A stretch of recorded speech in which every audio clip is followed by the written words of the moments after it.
In this episode of Reframed, we're talking about one of the most important aspects to any production. Yes, that's right, it's crafty. Just kidding, it's not crafty, it's lighting. And lighting is the most important because it helps convey the story and the message that we want to deliver to our audience. Today I've got Monica Sigmund with me. She's a phenomenal portrait photographer, and she's going to help teach a little bit about what she does in photography. And in part 2, which will be a separate episode, I'll share a few of my favorite lighting techniques for video. Stick around.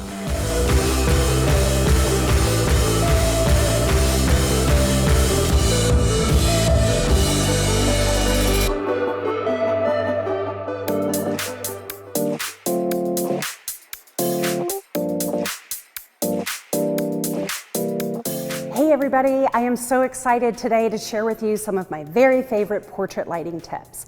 I have photographers ask me all the time how I make that very dramatic and cinematic lighting when I'm photographing families and children. And so today I'm going to share with you my secrets. Let's get started. So let's start with our main light first.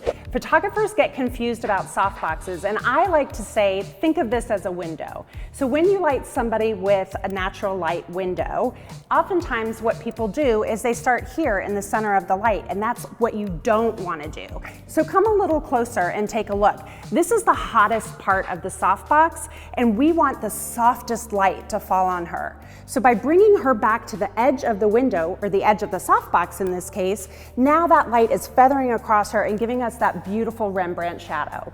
What I like to do with my portraits is have, like I said, the main light here, very soft and dramatic, and to emphasize that even more, I use a black V-flat on this side of my subject's face. You can see the difference if I actually had a fill or a white reflector. If you want to zoom in on her face, and you can really see how that changes the lighting. So this rounds her face out much more, and this gives us that dramatic Rembrandt lighting. So now that we've got our V-flat set up, let me talk to you about the height of this light, because that's really, really important that we have light coming into her eyes. If this softbox is too high, she'll have shadows underneath her eyes, and we don't want that. We want her eyes to be light and bright. So now that we have all of this sorted out, I'm going to show you my very last tip. And that's over here. And you might think this is a fill light, but it's actually a splash. And the difference is that I won't see this complicate the shadows on her face that we've very deliberately created. So all this does is give me a little bit of base exposure in the shadows, and that's all I need. So now it's time to put it all together. I shoot with the Sony a7R IV, and what I want to do here is make sure that I'm just turning her body away from the light slightly. I'm gonna have her just drop her shoulder like this and then bring her chin back, and look at what happens with that lighting pattern on her face. If I bring her chin this way, it's wrong. So when I bring it back just this way, you can watch it, and it happens in live time. Okay, perfect. So, great job. Turn your chin this way for me. Nicely done. Perfect. Great job. Eyes right down to the ground. Beautiful. And now eyes right here. Look up. Beautiful. Right there. One more. Ah, I love it. I love it. Your eyes look great. Look. Oh my God, that's beautiful. Yeah, it's fantastic. So guys, that's all it takes. Beautiful lighting on the face first. That's always the most important. Subtractive lighting here, a little splash in the back, and we're good to go. Nice, clean, consistent portraits every single time. Now let's go check out the next setup. For my last lighting setup, I want to share with you what we do to shoot something that feels a little bit more commercial. So we use this a lot for headshots and business portraits. Let's take a look.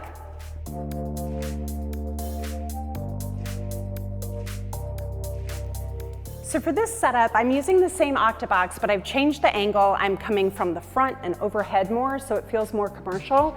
And I'm also using what we call an eyelighter, which is this very curved reflector. So what's happening is it's almost like a modified clamshell light. So the main source of our light is here, and then this is just kicking up and filling in the shadows really, really nicely. So let's take a look at what that looks like. Okay, great. So what I want you to do is just lean over this reflector. What we want to make sure is that he's not so far back that the reflector is serving no purpose. So we want to make sure that he's leaning over that reflector ever so slightly. That will change everything. If you're not seeing great light in the eyes, start with that. We also want to make sure the height of our reflector is in a good spot. So again, too low, we're not going to have enough energy up in the eyes. Okay, let's take a look. And perfect, just lean over to me just a little tiny bit. Perfect job. Oh, that's fantastic. Andre, that was awesome. I know that you're probably thinking I'm crazy, so I want you to come around here and actually like take a look from the camera's perspective, okay? And I know you're still confused, but like now see what happens. Oh my gosh. I know. You're amazing. awesome. You're Good job, awesome. bud. Love it. Fantastic. That's as easy as that, you guys. That'll wrap up our first part in this 2-part series. Join us on the next episode for part 2, where we tackle video portraiture lighting. Thanks for joining us.